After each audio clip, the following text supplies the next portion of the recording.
ছিল ইতিহাস, সে জয় হয়েছে। মুখে হিম্মত রাখো, হুমকি ধমকি আসবে, বাংলাদেশ দখলের চক্রান্ত চলবে, মানচিত্র টুকরা করার চক্রান্ত চলবে। পাল্টা হুমকি দিয়ে দাও, আমাদের অস্ত্র নাই তাতে কি? শরিয়াত কুলাঙ্গাররা খোদার কসম খায়া বলি, খোদার কসম খায়া বলি, আমি তো সেই স্বপ্ন দেখি একদিন দিল্লির লালকেল্লায় আবার কালিমার পতাকা পপ পপ করে উঠবে, পপ পপ করে উঠবে। أعوذ بالله من الشيطان الرجيم بسم الله الرحمن الرحيم ছিল ইতিহাস, সে জয় হয়েছে। মুখে হিম্মত রাখো, হুমকি ধমকি আসবে, বাংলাদেশ দখলের চক্রান্ত চলবে, মানচিত্র টুকরা করার চক্রান্ত চলবে। পাল্টা হুমকি দিয়ে দাও, আমাদের অস্ত্র নাই তাতে কি? শরিয়াত কুলাঙ্গাররা খোদার কসম খায়া বলি, খোদার কসম খায়া বলি, আমি তো সেই স্বপ্ন দেখি একদিন দিল্লির লালকেল্লায় আবার কালিমার পতাকা পপ পপ করে উঠবে, পপ পপ করে উঠবে।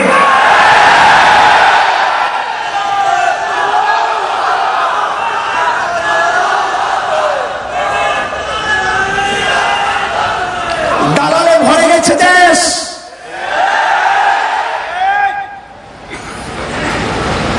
পালাতে পারবে না শেষমেশ। জাগো, জাগো, তোমার জমিনে জয় শ্রীরামের স্লোগান চলে, আর তুমি সাবিলুনা সাবিলুনা আল জিহাদের স্লোগান দিতে ভয় পাও। মরে যাওয়া দরকার, মরে যাওয়া দরকার।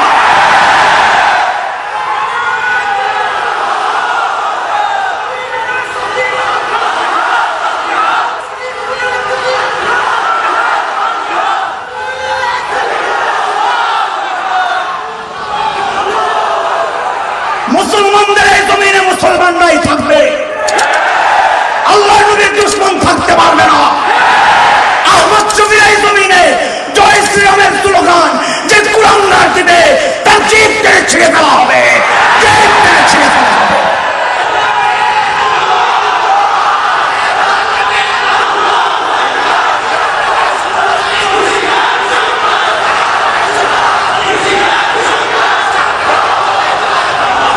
এই জমিনকে ভালোবাসি, এই মানচিত্রকে ভালোবাসি, এই জমিনের ইঞ্চি ইঞ্চি মাটিকে সোনার চাইতে খাঁটি মনে করি। কেন? তেল হয় এই জন্যে, গ্যাস এই জন্যে, ফসল ভালো হয় এই জন্যে। আরে না, এই জমিনকে ভালোবাসি এই জন্যে কারণ এই জমিন আল্লামা আহমদ শফির সেজদার সাক্ষী। এই জমিনকে ভালোবাসি এই জন্যে এই জমিন হাফিজজির জিকিরের সাক্ষী। এই জমিনকে ভালোবাসি এই জন্যে এই জমিন আল্লামা আমিনীর হুঙ্কারের সাক্ষী। এই জমিন দখলের স্বপ্ন দেখো, তাই না? দেখতে থাকো, দেখতে থাকো, শেখুল হিন্দের রুহানি সন্তানরা মরে যায় নাই। এই জমিনের মানচিত্র রক্ষায় যদি আবারও যুদ্ধের প্রয়োজন হয়, আবারও যুদ্ধ হবে, আবারও যুদ্ধ হবে।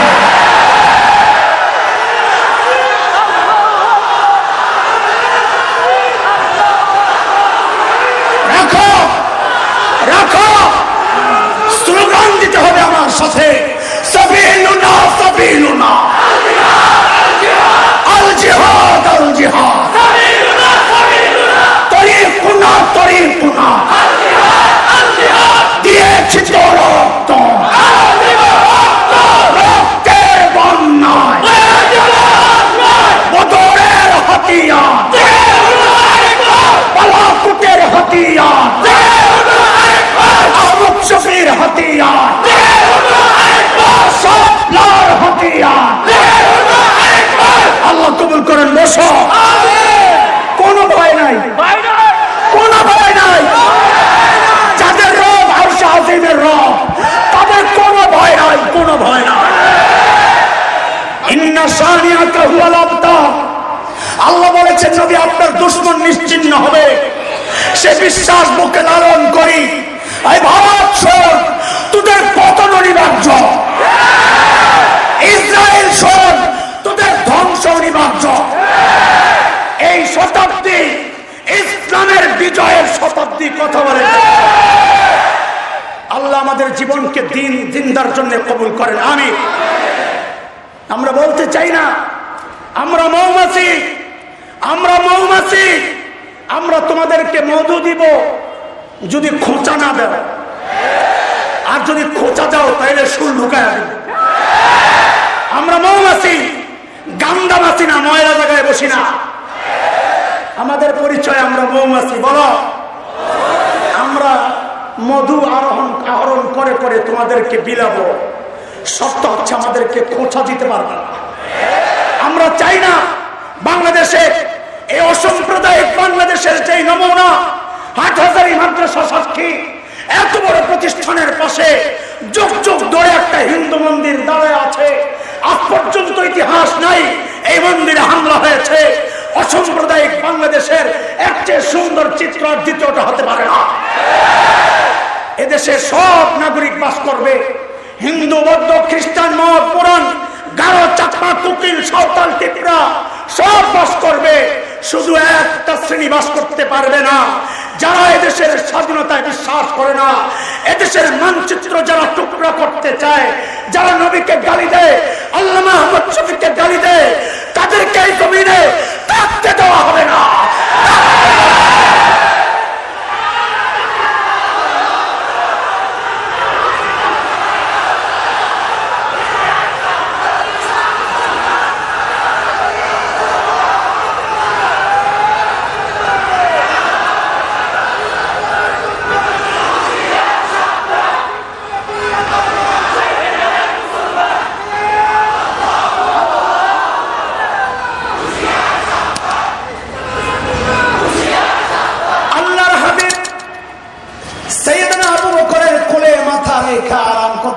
ঘুমাইতেছিলেন, ঘুম থেকে উঠে দেখেন যে আবু বকরের চেহারার মধ্যে চিন্তার ছাপ। নবী জিজ্ঞেস করেন, আবু বকর আপনার চেহারা এত চিন্তা কেন, পেরেশান কেন আপনি? আরে দোস্ত, এটা বুঝে নেওয়া। সাইয়েদনা আবু বকরের টেনশন নিজেকে নিয়ে না, নবীকে নিয়ে। কাকে নিয়ে? কারণ আবু বকররা নিজের টেনশন করে না, নবীর আশিকরা নিজের কোনো টেনশন করে না। কথা ঠিক কিনা? এজন্যই তো আমরা স্পষ্ট করে বলি, আমাদের জীবন নিবানিয়া যাও, ফাঁসি দিবা দিতে পারো, কোনো সমস্যা নাই, জেলে ঢুকাইবা ঢুকার কোনো সমস্যা নাই, কিন্তু এই দাবি থেকে 1 ইঞ্চি এক চুল পরিমাণ পিছপা হব না। যে আমার নবীকে নিয়ে যে কুলাঙ্গার কথা বলবে, ওই কুলাঙ্গারকে আমি ছাড়বো না। আমার সামনে যদি পড়ে আমার কি হবে আমি জানি না। আমার নবীকে আমার সামনে কোন কুলাঙ্গার গাড়ি দিলে খোদার কসম তার কল্লা ফালাইয়া দেব। এটা আমার ঈমান, এটা আমার ঈমান। এই ঈমান স্তব্ধ করার ক্ষমতা দুনিয়ার কোন শক্তির নাই, দুনিয়ার কোন শক্তির নাই। আমাদের একটাই কথা, আমরা কাউকে ক্ষমতা থেকে নামানোর আন্দোলন করি না। কথা বলেন ঠিক কিনা? কাউকে ক্ষমতায় উঠানোর সিঁড়িও আমরা হতে রাজি না। আমাদের একটাই দাবি, একটাই উচ্চারণ। আমাদের শেখুল ইসলাম আল্লামা আহমদ শফীর বার্ধক্য, এই বয়সে তিনি রাজপথে নেমে যে কথা উচ্চারণ করেছেন, এটা এই গোটা কওমি সমাজের একটাই উচ্চারণ। আমরা কিচ্ছু চাই না, ক্ষমতার ভাগ বাঁটাওয়ার আমাদের দরকার নাই। ওই হালুয়া রুটি ভাগ বন্টন করে তোমরাই খাও। আমরা নবীর আশিক, নবী প্রেমিক, এই জনতার একটাই দাবি, আল্লাহর নবীকে যারা গালি দিবে অন্য কোনো শাস্তি মানি না, করতে দেওয়া হবে না। একটাই শাস্তি, মৃত্যুদণ্ড দিতে হবে।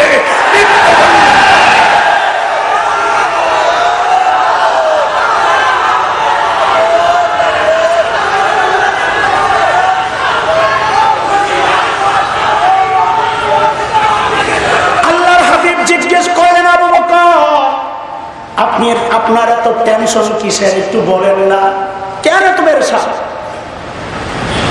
সাইয়েদনা আবু বকর বলেন, ইয়া রাসূলুল্লাহ, হুজুর উপরের দিকে তাকায়া দেখেন, কাফেররা গুহার চারপাশে ঘুরতেছে। লাউ আন্না আহাদাহুম ইয়ানজুরু ইলা কদামাইহি, তাদের যে কোনো একজন গুহার মুখের দিকে না, যদি নিজের পায়ের দিকেও তাকায় তাইলেও তো আমাদেরকে দেখে ফেলবে। আল্লাহর হাবিব বলেন, আবু বকর আপনি কি ভেবেছেন এই গুহার ভেতরে খালি আমি আর আপনি আর কেউ নাই? না আবু বকর না, কেবল আমি আর আপনি না, আমাদের সাথে আল্লাহ আছে। এই সান্ত্বনার কথাটা আল্লাহর এত পছন্দ হয়েছে যে আল্লাহ তাআলা কোরআন আল কারীমের সূরা তাওবার একটা আয়াতের টুকরা বানায় নাযিল করে দিয়েছেন। ইলহুমা ফিল গার ইয ইয়াকুলু লিসাহিবিহি লা তাহজান ইন্নাল্লাহা মা'ানা। দুইজন যখন গুহা, একজন যখন তার সঙ্গীকে বললেন, নবী যখন তার সঙ্গীকে বললেন লিসাহিবি, আলেমরা বুঝে, বহু সূক্ষ্ম কথা ইচ্ছা করে ছেড়ে দে, সাধারণ মানুষ বুঝবে না, সময় কর। আল্লাহ বলতেছেন একজন যখন তার সাহাবীকে বললেন, মানে কি? মানে হচ্ছে আল্লাহ তাআলা সাইয়েদনা আবু বকরকে নবীর সাহাবী হওয়ার স্বীকৃতি দিয়ে দিয়েছেন। এক বিষয়। দ্বিতীয় বিষয়, নবী বলতেছেন লা তাহজান ইন্নাল্লাহা মা'ানা, আবু বকর ঘাবড়ায়েন না, আল্লাহ আমাদের সাথে আছেন। বলেন তো আমার সাথে কথাটা, আল্লাহ আমাদের। ওই যে বলছিলাম ওমর, কি বুঝলেন গোমর এই 3 দিনে এমন কি আছে যে নিজের সারা জীবনের আমল দিতে চাইলেন? বলে গোমর তো এই জায়গায় লা তাহজান ইন্নাল্লাহা মা'ানা। ওমর বলতেছে আমার সারা জিন্দেগি আমল কইরা নবীর থেকে আমি পাইলাম কি? আমার পুরস্কার কি? আমার লেভেল কোন পর্যন্ত পৌঁছে? তো নবী বলেছেন লাউ কানা বা'দি নাবিয়্যুন লাকানা উমার, আমার পরে যদি কেউ নবী হতো তো কে হতো? ওমর হতো। তো ওমর বুঝছেন যে নবীর সাথে আমার সম্পর্কের লেভেলটা হচ্ছে বাদিয়তের সম্পর্ক। সারা জিন্দেগি আমল কইরা পাইছি বাদিয়তের মুকুট। নবী বলেন ওমর আমি আগে, আপনি পরে। পরে বলেন না, আমি আগে আপনি। আর এই 3 দিন আবু বকর নবীর সাথে থাইকা লেভেল কই নিয়ে গেছে? নবী বলতেছেন আবু বকর আপনি ঘাবড়ায়েন না, ইন্নাল্লাহা মা'ানা, আমিও আপনার সাথে, আল্লাহও আপনার সাথে। মানে আবু বকরকে নবী বলতেছেন আমার সাথে আপনার সম্পর্ক বাদিয়তের না, আগে আর পরে না, আমার সাথে আপনার সম্পর্ক মাইয়াতের পাশাপাশি। সূক্ষ্ম কথা। আমাদের দাওয়াত ও তাবলীগের অনেক ভাই আলেমদের ব্যাপারে তাদের অভিযোগ, সারা জীবন একটা চিল্লা দিল না। আলেমদের বিরুদ্ধে অভিযোগ, সারা জীবন একটা চিল্লা দিল না। বলে ভাই রে, সারা জীবন চিন্তা করো না, মুকুট কোনটা ওইটা চিন্তা করো। তুমি সারা জীবন চিন্তা, সারা জীবন চিল্লা দিয়াও তুমি একজন সাধারণ মানুষ, একজন আলেম এক চিল্লা না দিয়াও নবী তার মাথায় পড়াইয়া দিছে ওয়ারাসাতুল আম্বিয়ার মুকুট। ওমর সারা জিন্দেগি আমল কইরাও বলে পাইলাম বাদিয়তের মুকুট। আবু বকর 3 দিন একসাথে থাইকা পাইয়া গেছে মাইয়াতের মুকুট। আবু বকর বলেন, ওমর বলেন আমার বাদিয়তের মুকুট লাগবে না, সারা জিন্দেগির আমল নিয়ে যাও, 3 দিন দিয়ে দাও, আমার এই মাইয়াতের মুকুটটা দিয়ে দাও। আবু বকরের মর্যাদা শোনাইতেছি দোস্ত। আবু বকর কি জবাব দিলেন? আহা কি মানুষ আবু বকর! আস্তে করে জবাব দিচ্ছে, ওমর এই 3 দিন যদি তোমারে দিয়ে দেই, আমার জীবনে আর থাকি কি? আমার জীবনের চালানোই তো এই 3 দিন। আল্লাহু আকবার। সর্বপ্রথম 8-10 বছর আগে হাকিমুল ইসলামের এক লেখায় যখন এই জবাবটা পাই, ওয়াল্লাহি ওয়াল্লাহি আমি সাথে সাথে কেঁদে ফেলছি। কি মানুষ আবু বকর! জীবনে বলে কিচ্ছু করে নাই, এই 3 দিনে বলে চালান। কি করে নাই আবু বকর নবীর জন্য? কত মায়ের আবু বকর খাইছে।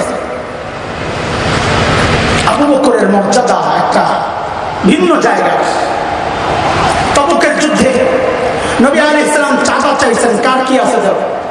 শেষ, আমি খুব তাড়াতাড়ি শেষ করবো, কারণ আপনাদের শেষ বেশি তারা আমার একটা সঙ্গত কারণ, কি কারণ আমি বলবো না।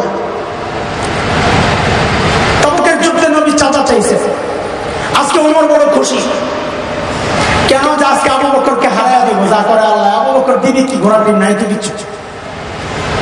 দৌড়ে ঘরে গেছে, যা ঘরে যা ছিল অর্ধেক নামাইয়া আইনা নবীর দরবারে হাজির করছেন। নবী জিজ্ঞেস করেন, ওমর কি নিয়ে আসছেন? আমার সাথে কথাটা উচ্চারণ করা লাগবে না, এরপরে বুঝে আসবে না।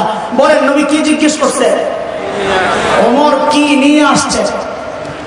হযরত ওমর বলেন, ইয়া রাসূলুল্লাহ, ঘরে যা ছিল অর্ধেক নিয়ে আসছি, অর্ধেক রেখে আসছি।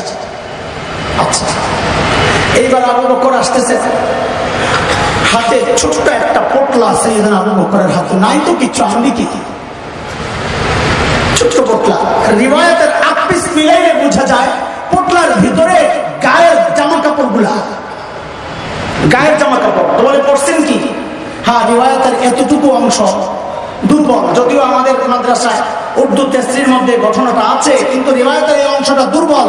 আমরা খেয়ালত করবো না আপনাদের সাথে, যেটা মুনকার বলে দিচ্ছি, যেটা দুর্বল বলে দিচ্ছি, যেটা জাল তাও বলে দিচ্ছি। সেটা হচ্ছে সাইয়েদনা আবু বকর চট গায়ে দিয়ে আসছেন, চট খেজুর গাছের কাঁটা দিয়ে হুতাম বানাইছেন আবু বকর। ওমর তো দেখে খুশি, ভাবটা এমন যে আজকে একটা স্লোগান হবে, জিতিল রে জিতিল, ওমর জিতিল। সাইয়েদনা আবু বকর আসছেন, ইয়া রাসূলুল্লাহ, আমার চাচা। নবী জিজ্ঞেস করতেছেন, আবু বকর ঘরে কি রাইখা আসছে? ওমরকে কি জিজ্ঞেস করছিলেন? ওমর কি নিয়ে আসছে? ওমর বলছে, অর্ধেক আনছি, অর্ধেক ঘরে। আবু বকরের বেলায় নবী প্রশ্ন ঘুরাইয়া দিচ্ছেন, আবু বকর ঘরে কি রাইখা আসছে? হযরত ওমর বলে, গেছি আজকাল শেষ আমি। আমারে যদি যা জিজ্ঞেস করছে এটাই যদি আবু বকরকে জিজ্ঞেস করতো, তো আবু বকর হাইরা যায়। কিন্তু নবী জিজ্ঞেস করেন, আবু বকর ঘরে কি রাইখা আসছেন? আমি তো অর্ধেক রাইখা আসছি, আবু বকর কিছু রাইখা আসছে বলে তো মনে হয় না। সাইয়েদনা আবু বকর কি জবাব দিলেন? আরে আবু বকরের জবাব কি শুনবা ভাই? আবু বকরের ছোট্ট মেয়ে হযরত আসমার জবাবটা তো আগে শোনো।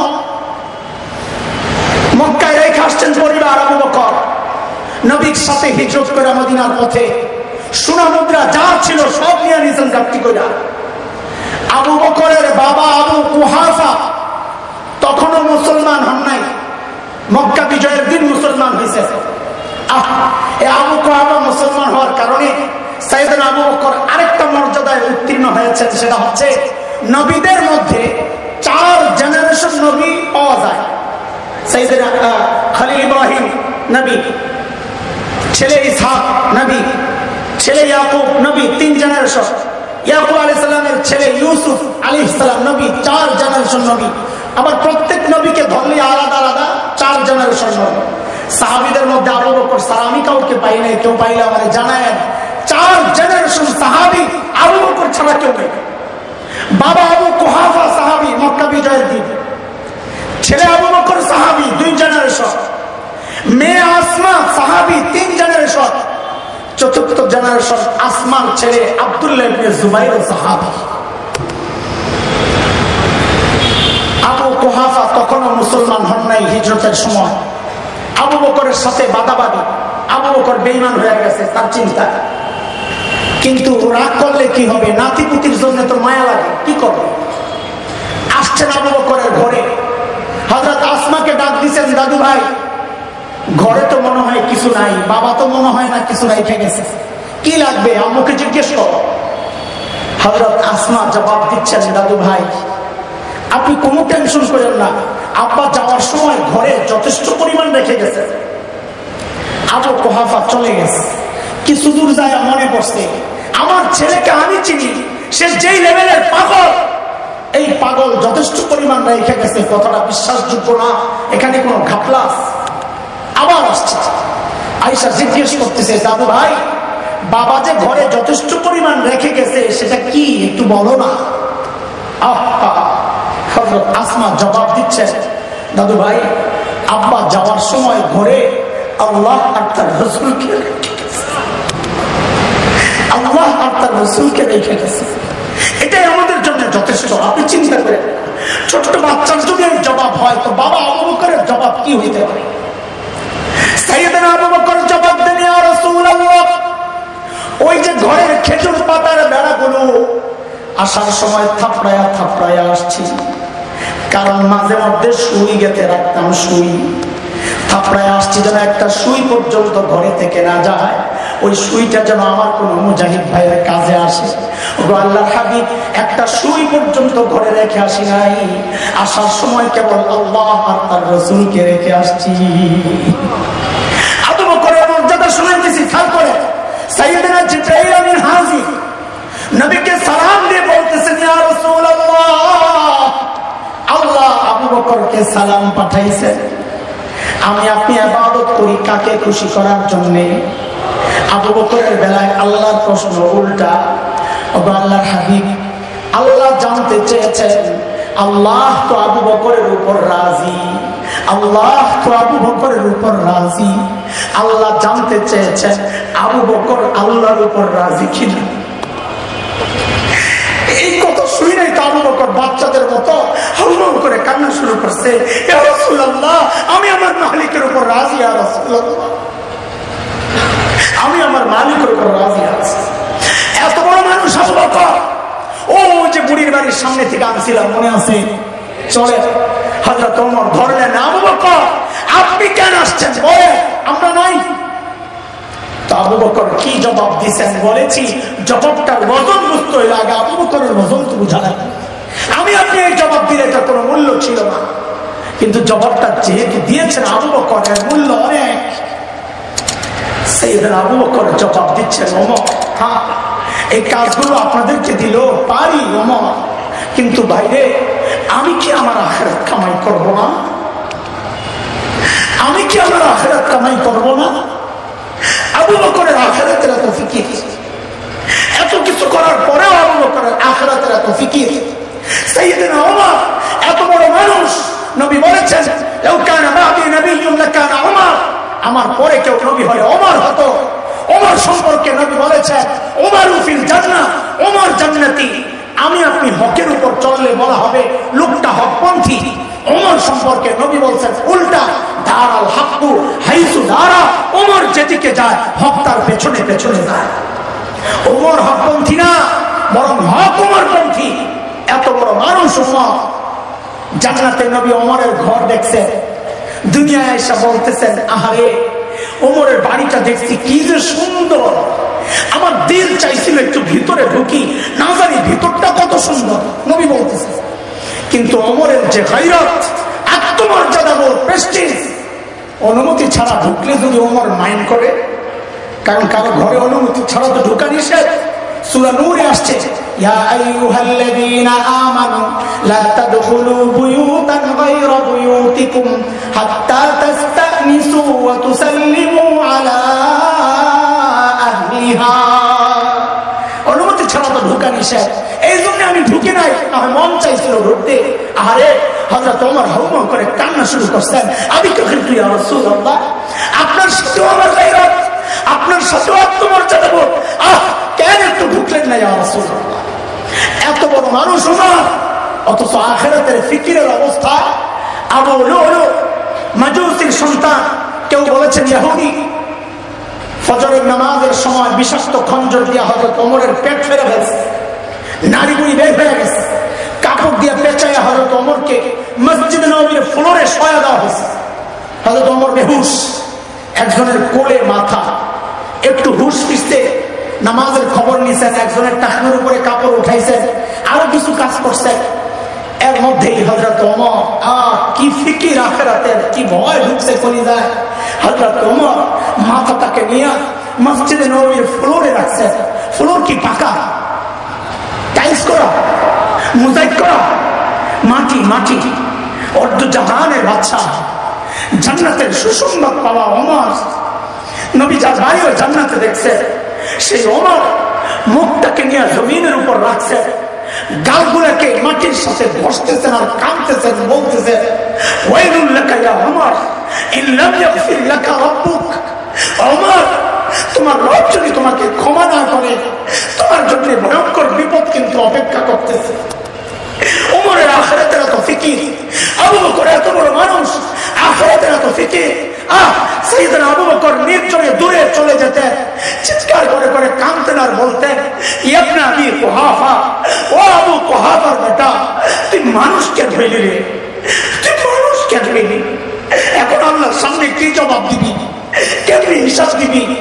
গাছের দিকে তাকায়া তাকায়া সাইয়েদনা আবু বকর চিৎকার করে করে কাঁদতেন আর বলতেন ইয়া লাইতানি কুনতু ওয়ারাকা, আমি মানুষ না হইয়া যদি গাছের পাতা হইতাম তো আল্লাহর সামনে আমার হিসাব দেওয়া লাগতো না। ওমর এত বড় মানুষ হয়ে আখিরাতের এত ফিকির, আবু বকর এত বড় মানুষ হয়ে আখিরাতের এত ফিকির। ওই ফিকির তো হওয়া দরকার ছিল আমার মতো গুনাহগারের, অথচ আমার কোনো ফিকির নাই। কেন রে ভাই? আমাকে কে গ্যারান্টি দিল যে আমার মৃত্যু যন্ত্রণা হবে না? ওমর তো গ্যারান্টি পাইছে, ওমর ফিল জান্নাহ, ওমর জান্নাতি। আবু বকর তো গ্যারান্টি পাইছে, আবু বকর জান্নাতি। আমাকে আপনাকে কে গ্যারান্টি দিল যে আমাদের কবরের আযাব, কে গ্যারান্টি দিল? মানে আবু বকর তো গ্যারান্টি পাওয়া মানুষ, তাও এত চিন্তা। ওমর তো গ্যারান্টি পাওয়া মানুষ, তাও এত চিন্তা। আমাকে কে গ্যারান্টি দিছে যে আমি জাহান্নাম থেকে বেঁচে যাবো, জান্নাত পাওয়া যাবো? ওমর তো গ্যারান্টি পাইছেন ওমর ফিল জান্নাত, তাও কান্দে, তাও কান্দে। আমার আপনার চেহারার দিকে আম ঘাস সব শ্রেণীর মানুষের অবস্থা একটাই, চেহারা দেখলে বুঝার উপায় নাই যে মানুষটার মৃত্যুর ভয় আছে, বহুদিন বাঁচবে। আরে এমনও তো হতে পারে এই জায়গায় বহু ভাই আছে, বহু মানুষ আছে যার কাফনের কাপড় দোকানে চলে আসছে। এমনও তো হতে পারে কালকে খবর আসতে পারে হাসান জামিল তার দুনিয়ায় নাই, এমনও তো খবর আসছে। কেন এমন নিশ্চিন্ত হয়ে গেল? চুল পাইকা পাইকা সাদা হয়ে গেছে, গুনাহ ছাড়তে পারি না। দাড়ি পাইকা সাদা হয়ে গেছে, গুনাহ ছাড়তে পারি না। অথচ মালিক ডাক দিয়া দিয়া বলতেছে, আলাম ইয়ানি লিল্লাযিনা আমানু আন তাখশা কুলুবুহুম লিযিকরিল্লাহ। আল্লাহর ভয়ে গুনাহ ছেড়ে দেওয়া, আল্লাহর ভয়ে অন্তরটা কেঁপে ওঠা, এখনো কি সময় হয় নাই? আর কত, ভাই আর কত, আর কত? বলো, মালিকের দুয়ারে কবে ফেরত আসবা? কবে আসবা বলো?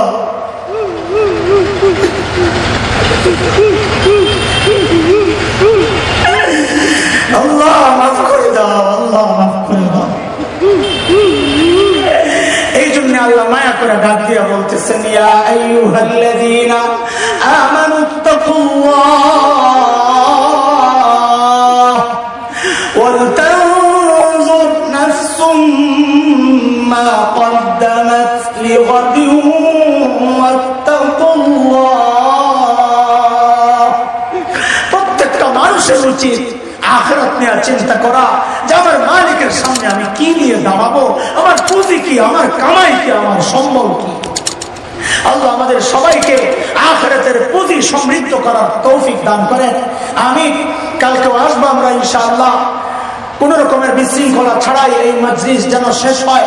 আজকে দোয়া করব, নফল পড়ে পড়ে দোয়া করব, সাদাকা করে দোয়া করব, প্রয়োজনে আগামীকাল রোজা রেখে তারপরে এই মাহফিল সফল হওয়ার দোয়া করবো ইনশাআল্লাহ।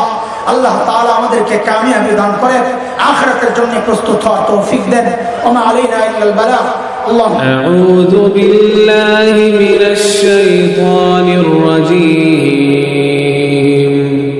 বিসমিল্লাহির রহমানির রহিম।